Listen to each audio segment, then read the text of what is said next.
this is available for posterity's sake. Whether that be good or bad, to be determined, but it will be there for posterity's sake. And, we got a little interesting presentation for you. But before we do, just little housekeeping items. For Wings credit, we'll get those uploaded in the next couple days. If you want to see a recording of this, we usually do post them up on the Boston Fast Team YouTube channel. That just can take about a week. And we do have a few handouts tonight. You can take a look at the tab over on the side.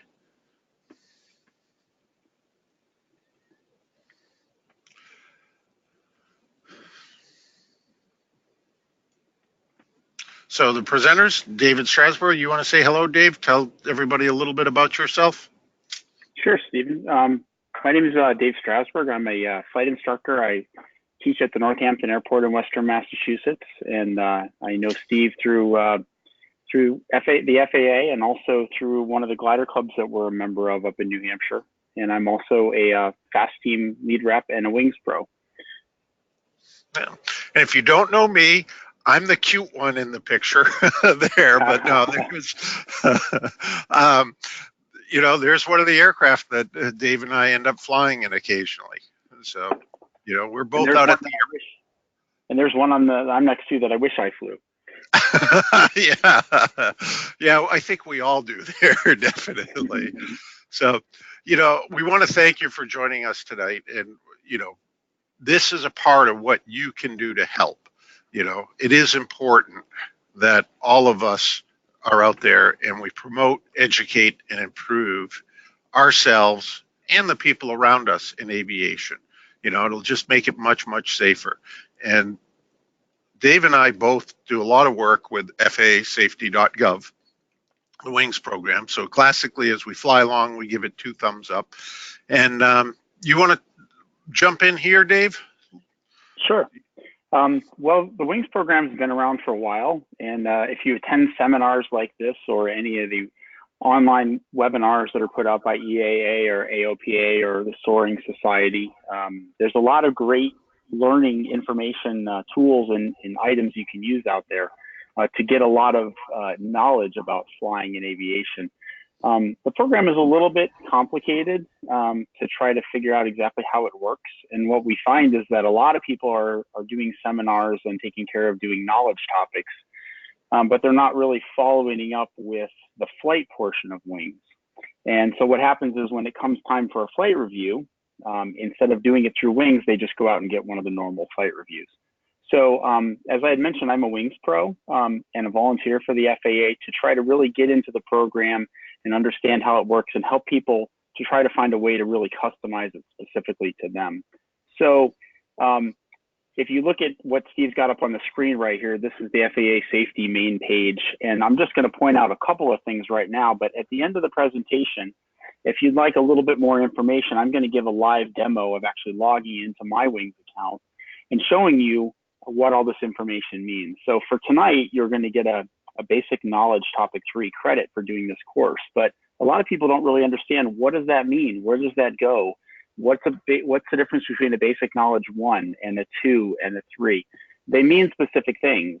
And really this is about diversification of your flight training, spreading it out over a period of time and finding things that are applicable to keep you proficient in the type of flying that you do. So just kind of a brief overview of the program, and then when we get done this evening after questions, I'll hang online for a couple minutes and kind of give a demo.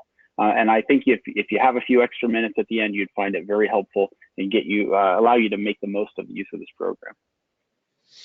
Yeah, and that's terrific. And we do have, as one of the handouts, is a little checklist that you can use if you're not necessarily as comfortable with a computer, that you can kind of take a look and kind of a pre-programmed one for you.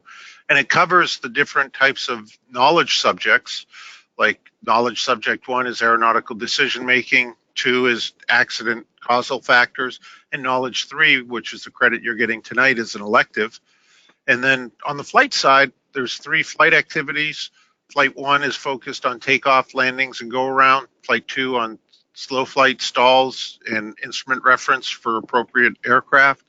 And flight number 3 is focused on airport operations. And you can take these and spread them out. This is the thing that I encourage people to do, is you can almost set up a program where if you spread this throughout a year, you reset your flight review, but also end up staying current by the regulations. Is and you can do neat things like get together with a couple other pilots and fly out to some of the different safety events that occur, or safety seminars, such as we do some in Hyannis over the summer in this area, which is terrific. Great little place to fly out to. So that's my soapbox. I think Dave gets up on it with me occasionally. So, we just wanted to cover that. But the big thing here tonight is give you some rules to live by.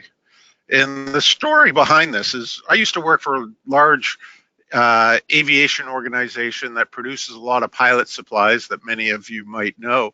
And we used to sit around the lunchroom. This was years ago, but those people that were flying the Citation and flying at the company regularly, and around lunch we would kind of discuss and debate some things. And we actually came up with what we called the rules to live by. And that was like the things you always wanted to do, the things you always wanted to think of. And ultimately, in that debate, we came up with 5 rules to live by. Keeping in touch with some of the people there, they've added a couple additional rules that you'll hear about here tonight. But I used to keep a copy of these rules to live by posted up right by my office door on the inside. So as people walked out, they ended up seeing them. And many times over the years, I had people stop, read them. And, because I always worked in aviation, probably the most common reaction to them was nod of the head as they stopped and read them, and then, they'd continue on. But occasionally people would stop and ask me about a few of them, and, if there was a story behind them, or, why is that? And, it was a discussion item. It was a conversational icebreaker for pilots. And it gave us the opportunity, because I worked with people in training departments and instructors a lot, a terrific opportunity for us to discuss things to help keep you safe as a pilot. And, and then I went to the dark side years later, to where I am now, to the FAA. And it's still a truism. And I have a copy up by my cubicle, and a few people that I work with know I've had them there and have even referenced them. So let's talk about some of these rules that we want to talk about. Rule number 1 is never be below the glide slope that we came up with. There's all sorts of reasons there. I find this amusing, but I used to fly for a small commuter airline in the New England area. And one day, of course, we ended up losing the ILS runway 6 at Nantucket. Why? Because an aircraft, not an airliner, but airliner type aircraft, I think it was a Metroliner, Swearingen Corporate, one or the other, was doing an ILS approach and kind of probably got a bit lower than he should have, and ended up bringing his landing gear through the ILS localizer antenna at Nantucket. And so for the next month or so, we all had the pleasure of doing tailwind landings, including occasionally some significant type tailwheel landings.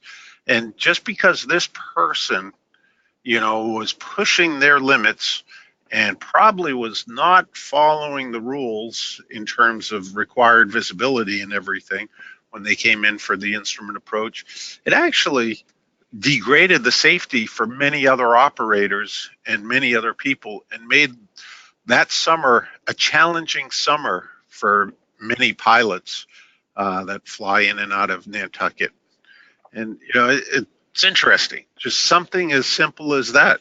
Thankfully, no one was ever hurt. There was some damage to the aircraft, but boy, one person's action turned around and degraded a lot of safety for others. And we've even seen that more recently. We take a look at whether being high or low, but the Asiana Airlines, how important it is to have a stabilized approach and also be on the appropriate glide path, and what are some of the indicators to that. You do a lot more instrument training than I do, Dave, but I've seen it a few times. I've had some scary circumstances associated with this. I remember I had one student where it wasn't it was United Airlines 737 in front of us at Portland, Maine went missed. And I'm thinking, okay, well, if a professional flight crew is going missed, I suspect my student and I are going to too. And I kind of pre-prep for that. And still to this day, we got down to minimums. And I said, minimums, not visual, missed approach. And we were in a Mooney, and the student literally pushed the nose over and said, no, it's down here. Yeah, exactly. Like, ooh, no, that's not good. That was not good. So we had a lot of discussion, as I said, my aircraft. You've probably seen things like that where people are on a terrific ILS, maybe break out visually and then dip below. Yeah, absolutely. Sometimes that's because the pilot's actually working too hard to be perfect and really focusing on constantly chasing the needle instead of being stabilized and trying to, you can't just constantly fly to the needle erratically. That's not stabilized, and you may end up at minimums, on glide path. But what happened on your way there, and how much risk did you put yourself, at in that situation? So it's definitely very important. You want to, you're flying with a student. I always ask myself when I look at the weather, how low am I willing to go with this person, and my comfort with their ability to fly in this situation. Yeah, definitely. And I am one person that ends up. Hold on one second.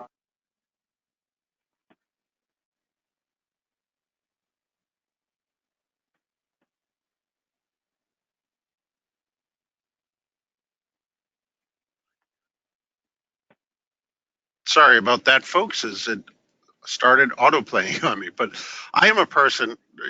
I work at Fast, but I'm out there and I fly and teach on a regular basis, and I'm also the type of person that I will readily admit my mistakes. And if you live in New England, you're probably familiar with what Cumberland Farms is or are. They're kind of the local New England Northeast convenience store that is around everywhere. But something I learned early as an instrument pilot is that you really do need to know what visual approach path indicators you have, and also the differences in instrument approach lighting systems. This is many years ago. And it was back when Providence had 2 runways, but I remember I was doing a non-precision approach into Providence, and I started descending down because I thought I had the approach lights in sight. And I got down enough that I recognized one of the approach lights was a Cumberland Farm sign. There were probably a few people at that Cumberland Farms on, what is it, Route 1 or Route 1A next to Providence that were like, boy, that's a low airplane on that foggy night. But boy, it really did. That was a real eye opener to me. And, thankfully I was paying enough attention that I didn't keep going down. I thought I had the approach lights in sight, and I thought I could go down to that, 100 feet above the touchdown zone, as the regulations say. But boy, I learned that you got to see a specific sequence of those lights and what the difference is in an ALSF2 approach lighting system versus a Mauser and all of that. That's not a recent photo, is it, Steve? Because I need to fill up the tank tomorrow, and that's a pretty good photo. Yeah, might want to stop by there. It is. I will admit it probably was long enough ago that would have been a very high price for when that occurred. But, it is a good price, definitely. So another thing with being on the approach path, and having a stabilized approach, and, we talk about it visually, but it's interesting because I see this in testing, and I picked this up actually from a former student of mine that became a check pilot for a major 91K shared operation where, from ATC occasionally we'll get a low altitude alert, something like 123 Uniform Charlie, low altitude alert, altimeter is blah, blah, blah, blah, blah, and whatever the procedure is that ATC has for issuing a low altitude alert. But it's interesting because I've seen that so many times in the training environment, and I've seen so many instructors and even so many students and people learning to get their instrument rating almost become numb to it, or, well, we're out here doing practice approaches in visual conditions at night, maybe, that, it really isn't applicable to us.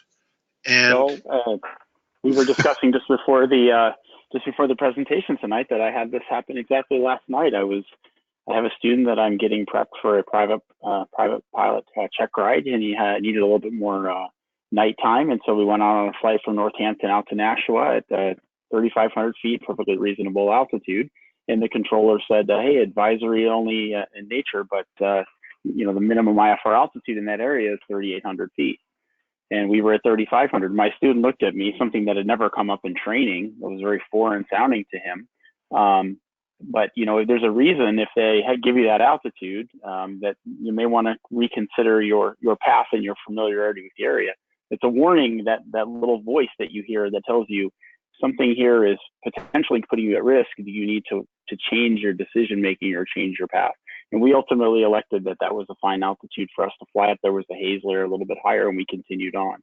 Every little bit of interaction with ATC and that type of information may have been more important if we had been up in the mountains or something like that in an unfamiliar area.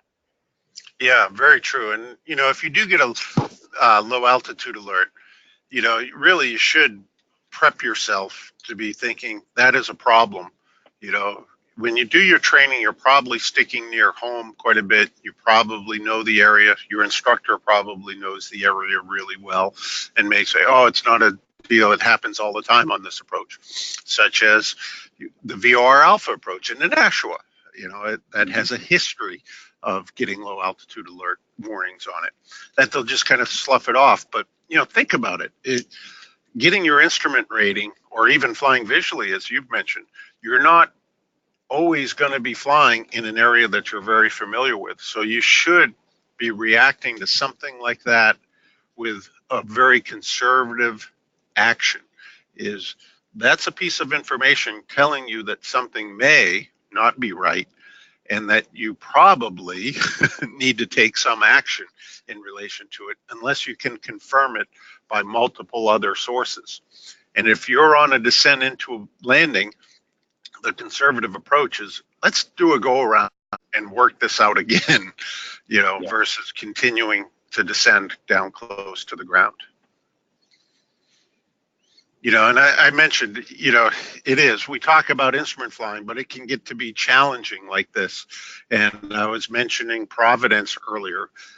This is what an approach lighting system may be, but here's some of the things that catch my attention. This is ALS CEF2 approach lighting system with the red terminating bars, which have a specific sequence to them. But also do note the PAPI lights on this is, this is somebody that has, due to weather conditions and what is a common optical illusion, has probably ducked down below the glide path here upon transitioning into the visual realm. And we've had some history of leaving landing gear behind and other stuff. I hope that was from a video and they didn't take their camera out and choose that as a time to take a photograph. Yeah, I don't remember where that picture came from. It could have come from a video. I just do not remember on that one. Rule number 2, if IFR especially, but never cancel IFR until you have the runway in sight. We've had this. You ever been surprised by the weather? We have it up here in the wintertime, beautiful day, puffy clouds, but, it doesn't take much moisture for virga and snow to start to develop. And that does a terrific job in limiting your visibility forward very, very quickly. And, we have accident upon accident that is related to that. And even more so, the last thing you probably want to do is, do it purposely. I got a short little video here that'll pop up in a different screen for everybody. It's a YouTube video, and boy, this still all the time, this makes my stomach turn every time I watch this. Some of you may have seen this before.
Yeah, and every time I do see that video, it makes my stomach turn in relation to it. And it's so important. We talked about being on the glide path. We had an event here in the Boston FISDO out on Martha's Vineyard earlier this summer. You can take a look on ntsb.gov probably for the preliminary of it, and the final is still to be determined. But boy, they struck some trees, and they were able to fly the aircraft and continue to an alternate airport. But you see the damage on that aircraft, and you really do feel as if you were talking to ghosts after seeing what they did. And it appears it's all to be determined, but it appears that maybe they got too low on an approach and reached the point that they did end up striking trees while flying an instrument approach. And for the VFR types out there, there's all sorts of things, all sorts of new hazards out there. For if you fly helicopters or powered parachutes down lower, or even if you're flying in Class G airspace, where it can be legal to fly in as little as 1 mile visibility, you have all sorts of new hazards that are popping up all over the place. You see these wind farms out there, and they're being put on top of mountains, not only down in the valleys, but on the top of ridge lines and everything. So there's another added precaution. Rule number 3 we had, there's nothing you want to do fast in a citation except don the oxygen mask. And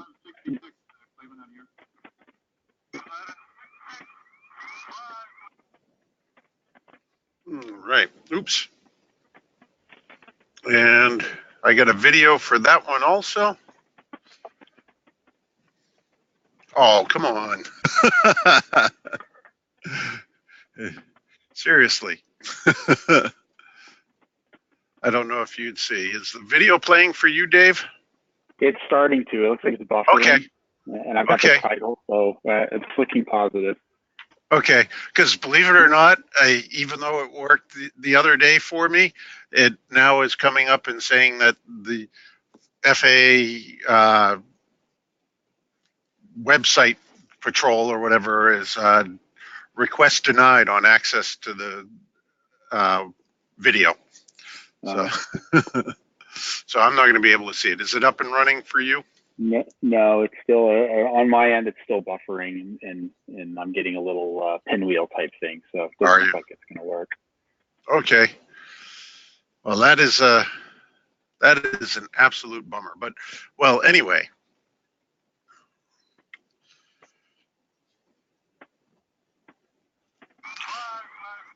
Is you probably do want to take a look at this. This is an ATC recording of Kalita with a hypoxia event where they had a depressurization event. The flight crew did not recognize it and ended up at altitude. And this is another one of those. It just emphasizes on how little people can end up recognizing what is actually going on if they're not getting appropriate oxygen.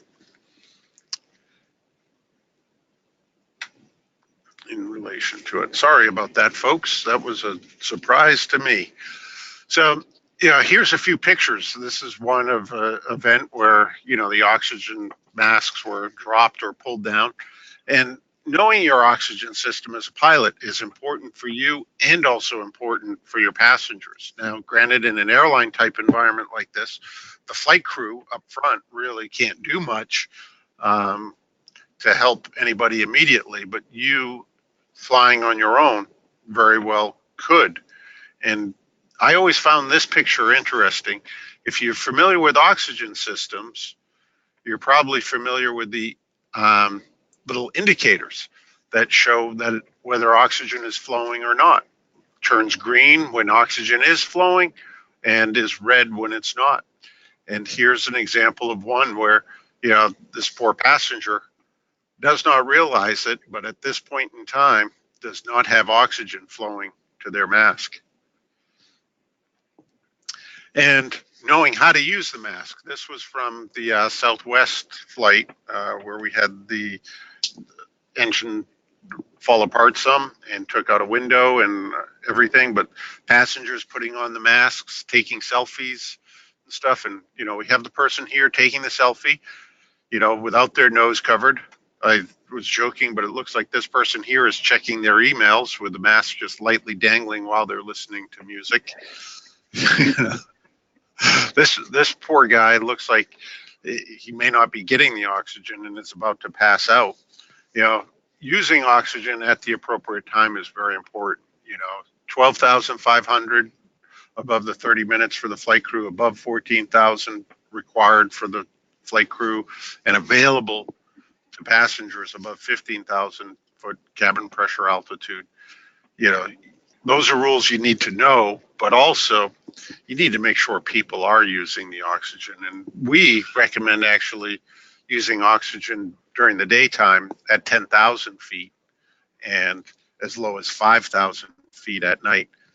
And it's important to have the right equipment and know how to use it and backups. Nasal cannulas are normally good to 18,000 feet. Continuous flow systems with a mask are usually 25,000 feet. Some masks are approved to a higher altitude, like this one to 28,000, which is mine, which I've used it up that high. But it's interesting. I used it at 28,000 feet one day last year. And then the very next day, I was telling Dave about this. This portion of the mask fell off, popped out in the low 20,000s, and I had to use my emergency backup oxygen. Not something I had ever planned to do, but boy, I was happy to have that. At low 20,000s, your time of useful consciousness is about 1 minute at best, probably closer to 30 seconds. And if you're up that high, you need to definitely have oxygen with you. Rule number 4 as winter starts to approach is use very little flaps with ice accumulation. And There's multiple reasons for this. Weight can be an issue, but the weight on ice is not normally as significant as many other factors are, especially the aerodynamics. Here's an example of what an ice formation can look like, and just think about carrying something like that on your aircraft. Each year around here, we have at least some scary events occur because people decide to try to fly in icing conditions with aircraft that are not equipped for it, with only something like pitot heat. And, this can have a huge effect on the aerodynamics of the wing, but also you need to think about the aerodynamics on the tail. And NASA had done a video and some training associated with tailplane stalls and the effect of it. Since then, the FAA has actually come up with some greater information on it. It's the FAA Ice-Induced Stall Pilot Training video, and you can find that online. It is a bit longer. It's about 30 minutes in total, but I'll play just the first couple minutes of it for you so you can take a look and see what they're talking about.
give you a little bit of a flavor, I would encourage you to go out and take a look at that video in its entirety. It is about 30 minutes long. You can find it on FAA.gov. Also find it on the YouTube channel. If you just Google FAA ice-induced stall pilot training video, you can end up finding it out there.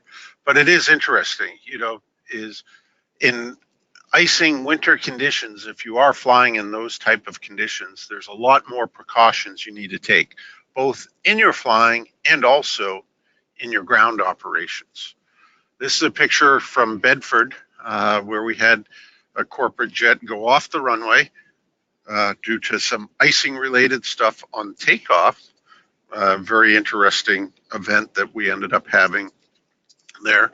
I say jokingly, but this was soon after we had that horrific Gulfstream crash that went off the end of the runway there. And, we, the FAA, spent a couple $1 million in replacing the ILS and everything. And this particular event, because of icing type conditions and maybe things not being set 100% correct on the aircraft, that they lost their instruments right at rotation and ended up aborting the takeoff and went off the side of the runway. Nobody was hurt, very minor damage, if any, to it. But this is one of those things that with ground icing conditions on how it affected the pitot tube and glass panel could have had a very, very tragic outcome.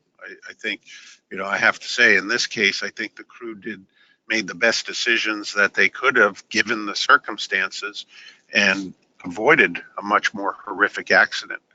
And flying in the wintertime and the impact of ice can have a huge, huge impact on the performance of your aircraft. This is a light jet that I'm familiar with, which has a strong capability to operate in and out of short runways.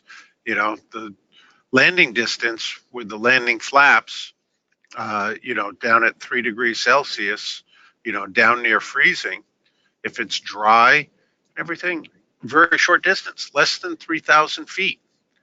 But if you're starting to use the wing de-icing, such as you may on a winter day coming in, flying an ILS where, kind of low weather, you'll see it'll increase almost 1,500 feet with flaps in the landing realm.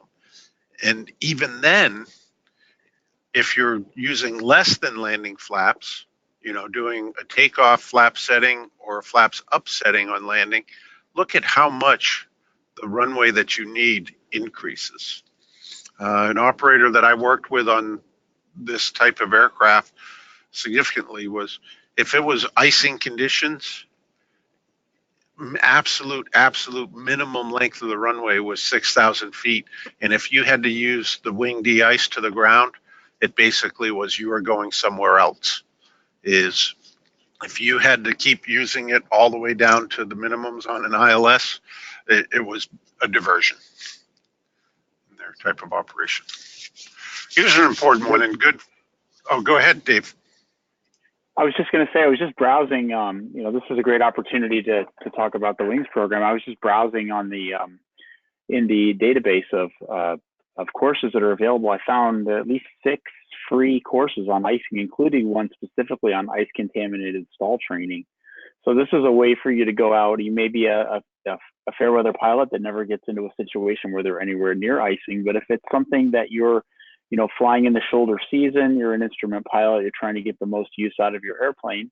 This is a way to kind of tailor the knowledge part of your flight review towards something that's very important to what you're doing and very relevant to you. Yeah, and that season is right around the corner at this point. So, it is probably terrific time to start taking a look at those courses out there and putting them to use. Rule number 5 that we had is, in case of fire, get it on the ground and not necessarily at an airport.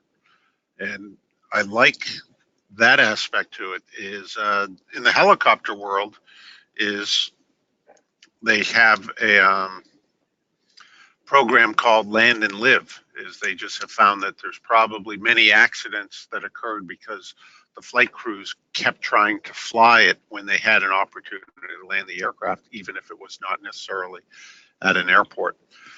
And here's an example. This is, thinking about the cargo that you may have and the fire hazards associated with it. I believe this was in Wisconsin or Michigan, but fairly brand new 182 person was carrying a weed whacker in the back of their aircraft and also had a laptop that was turned on, if I recall correctly. And it ended up having some fuel spillage. And, this fire started just as they landed, but the results of it were very dramatic and very fast. Everybody got out of this okay, but the aircraft was a total loss. But the important part is everybody got out okay. And here's another example. This is a flight school aircraft a few years ago with flight instructor and a flight instructor applicant in training. And their aircraft, due to a fuel leak, ended up catching on fire, and they put it down in a field, which was a smart thing to do. They got out with just some minor burns, but this is the remnants of their 172 RG. They put it down in the field and got out. And we even have seen this with, aircraft none of us would like to see be lost. A few years ago, we had this B-17 that, going from one show to another, if I recall correctly, caught on fire in flight. They put it down in a field. Everybody got out okay. The aircraft was a total loss, but hey, that's much better than having loss of life associated with it. And that brings us to a little discussion here. Interesting thing, Dave and I were talking about this, but if you talk about emergency procedures in the testing environment, or training environment, many times you'll get people talking about, oh, well, I'd use the fire extinguisher, to fight the fire on the airplane and put it out and all of that. This is a little bit too small to go out and be doing that. Leave the actual firefighting to the professionals that have the appropriate equipment. You should have one in your aircraft, but it should be an escape device. This is what you use if you have to give yourself more time to get out of a flaming situation or a highly likely flaming situation. And you and I fly a lot of tail dragger aircraft, fabric covered aircraft and stuff. And, we were talking about an interesting story the other day, Dave. I was mentioning that, I used to fly a wooden fabric aircraft all the time, and we had fire extinguishers on them and all of that. And I got together with one of the DPEs in our area, and we're flying a super decathlon. And I asked where the fire extinguisher was. And he says, there's not one in it. However, our policy is you will always wear a parachute when flying this aircraft, whether you're doing aerobatics or not, even if you're going basically around the traffic pattern. And I kind of looked at him perplexed, and he's like, Steve, it's a fabric covered aircraft. You're not going to be able to fight any fire if it starts. The process is get out of the aircraft. If you're close enough to the ground to put it on the ground and get out, get it down. If you're not close enough to the ground, bail out. And, they use, this type of parachute for that very reason.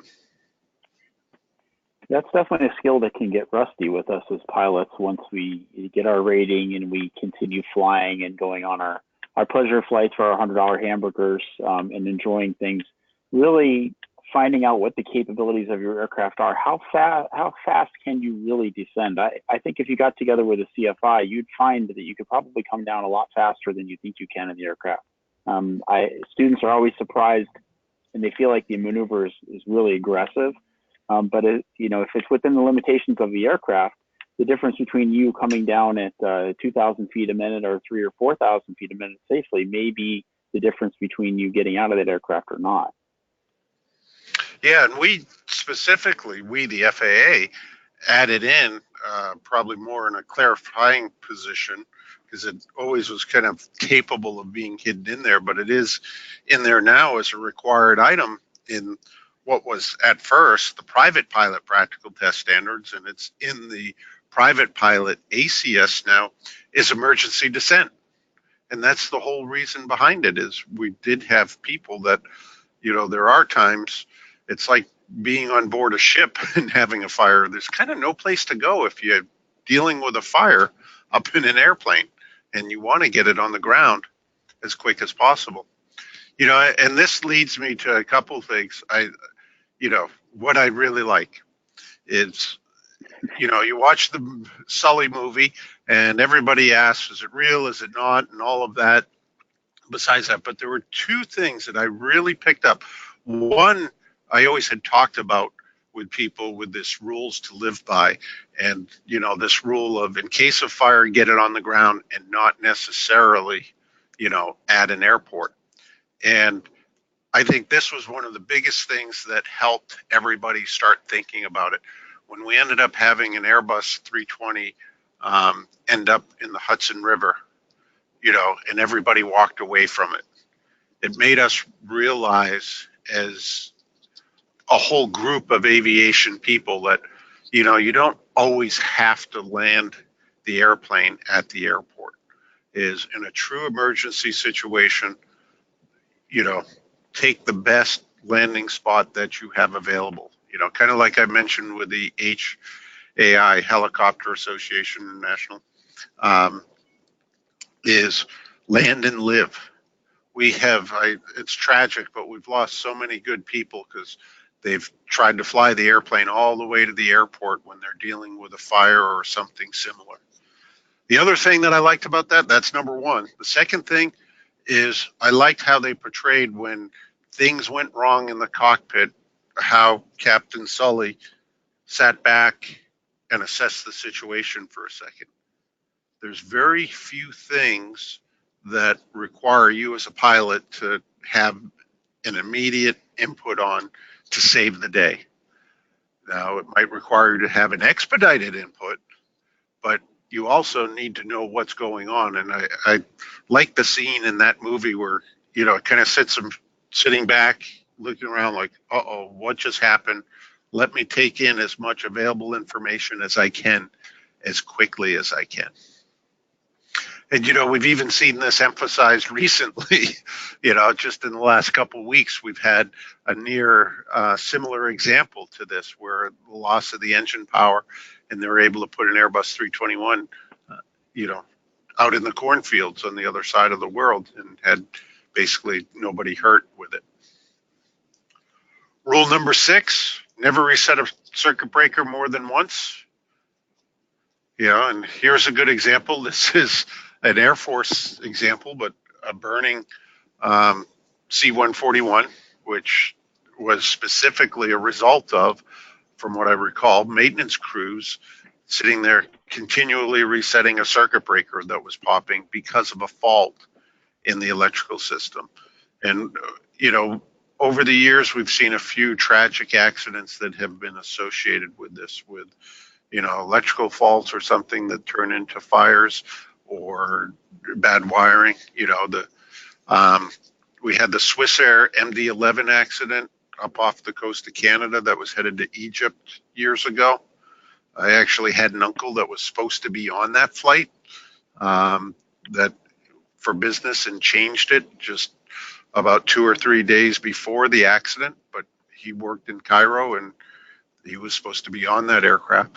But, where there was some problems with the wiring and, the flight crew tried to take the time to get under the landing weight and everything, and it just reached a point where everybody was overcome. And that event was such a significant one in the Air Force that it actually became their safety poster. All the bases around, you could see a safety poster that was talking about, operating in a safe manner first. And they used pictures of that actual aircraft with it. Rule number 7, when circling to land, when single pilot, make left turns or land somewhere else. And at night, don't circle the land. And here's a good example. This is in our neighborhood and is Provincetown. And you can see some of the differences. You've probably flown out to Provincetown a few times at night. Dave, have you? Absolutely. Yeah, quite a bit. We actually have a Redbird. It's such a valuable lesson there, flying over that water, and the added lack of visual references, we have a simulation scenario set up in our Redbird flight simulator that simulates that, and it's really eye-opening for people. It is, and you know, I hate to say it, I'm glad you're doing it in a simulator, because it was eye-opening for me when I had to do it in real life for the first time. I would have, having lived through that and having done it multiple times with what I have done career-wise flying, I would have greatly appreciated that practice in a Redbird simulator. It really is eye-opening in terms of the lack of visual cues, you know, and on a moonless, starry night, is probably the worst that I've seen, because, you know, you might get some of that, what they call the twinkle of the stars in your vision as you're looking around, but then also you get the reflection of the stars off of the ocean water, and you really cannot tell them. And if you're on the in the Northeast, you read about all the twinkling teeth of the other things that are in the water that are waiting for you, in the event of a water. Yeah, that would not be good. That would not be good. But if you're not already aware, it has changed, and it is changed. It's a ongoing process, but finally, after many years, we, the FAA, have expanded the circling approach maneuvering airspace radius. It's something that has been recognized by many people, but has taken a while to come into play. But if you take a look at an approach chart like Provincetown, you'll see this C indication, which tells you that it has been basically measured and qualified for this increased circling approach radius. And here's the classic old ones for those of you that are instrument rated pilots, you know, like me, you remember this in your training, it got ingrained to you, and you memorize these. But now what has happened is, dependent upon altitude, because of course density altitude has a major impact on your true airspeed, and your true airspeed for a given bank angle has a major impact on your turning radius, is what they use for the circling radii has increased. Hasn't increased much in Category A, just above 7,000 feet, they've increased it 1/10 of a mile. Not a big difference. You know, Category A is, you know, below the 90 knots. But Category B, you start to see some big differences. It jumped from 1.5 to 1.7 at the minimum, and up to 2.1 miles. And then Category C, D, and E, which most of us are probably not flying in, has increased quite a bit. And if you take a look at it, you'll see the circling minimums here, you know, they have stayed basically the same at Category A aircraft. You know, it's always been like 451, 452 feet above the ground. But look at how much they jumped up 200 feet at Provincetown with this change in the circling radii. And the reason why is there is the tower out here in the center of town, which is fairly high, and that's at 1.6 miles out from the airport. You know, it is very, very close to the airport. And I hate to say this, in the past, as people have crept beyond the radius, we've had in the FAA low flying complaints, and operating in and out of that airport have seen some people flying way too low, way too close to that stone tower as they've crept outside the old circling radii. So if you are curious what that ends up covering, the new TERPS procedures with the increased circling radii with it, you know, it doesn't change the visibility minimums, where, you know, the visibility minimums can actually be less than what the circling radii does, but it does increase the maneuvering airspace for bank angle limits and increase in true airspeed, as I mentioned. Helps with accounting for the impact of wind, you know, but it does not allow for a stabilized approach. And that's where, you know, this rule kind of comes from, is you really got to realize is doing a circling approach to a landing, you probably are putting yourself in a situation where it's very difficult, if not impossible, to do a nice stabilized approach to landing. And with that, you have greatly, greatly increased risk in the operation that you're doing out there. So you really got to ask yourself, do I really want to be doing this? And so much so is actually with a lot of the airliner types, and specifically with the operation specifications on the airliners, is we just don't allow them to do circling approaches to landing. You know, we end up issuing Boeing 757 type ratings with circling approaches not authorized, even though it is part of the practical test standards. You know, we've kind of recognized that, you know, in certain aircraft, you probably really ought not be doing that. So I hope you found that interesting on those rules to live by. You know, the background behind it is, we hope it's something that you found interesting. And again, we look to you. We try to promote, educate, and improve in aviation. This is part of our monthly webinar series that we do on the last Tuesday of every month. We did miss last month because we did end up having somebody with a medical issue at the last moment that was going to be our guest speaker. But we are looking to have next month, we're planning on having it on Bedford-Hanscom Airport operations. And then after that, we're looking at getting into, if you've joined us for some before, is some of the back to basics webinars. And it is important. I know this is just a small part, but we always do ask, are you a proficient pilot? Are you doing something to help yourself be a proficient pilot? Are you doing annual checking of your flight skills at some level? You know, when we look at the accident rates and the incident rates, we find many people that are either beyond or very close to that 24-month limit on their flight reviews. Whereas people that have been doing checking within the past 12 months, it's very, very rare. And are you part of an organization, a flying club, a flying group, or anything that has a proficiency program, whether it be things like the Civil Air Patrol, or, you know, a local pilots club that might have it? And we want to thank you for doing the knowledge part here tonight. You know, that's part one. But Dave and I both agree on this, is we all need part two. In fact, you and I got to get together for part two. We've talked about some this year. You know, we do. We absolutely do. I'm looking forward to completing some of my wings phases in the glider with you. I do a lot of instruction in the glider, but one of the things that often happens as an instructor is you sit there in the right seat making notes and talking about flying, but you don't necessarily do a lot of flying yourself with a knowledgeable person that is sitting next to you. Yeah. And so we do need to do a better job of doing that, and you know, getting up in the air and evaluating each other as instructors and making sure we can't just talk about flying, but we can actually execute all the maneuvers and all the situations and scenarios that we're asking others to be able to do. Yeah, and you know, I know this spring we're talking about it, still haven't done it. You need to help me out with some of my instrument skills. You know, those for me have gotten a little bit rusty over the last couple of years. So we need to do that some more. So we do. We all need part two. You know, and as I mentioned, wings flight 1, takeoff and landing operations.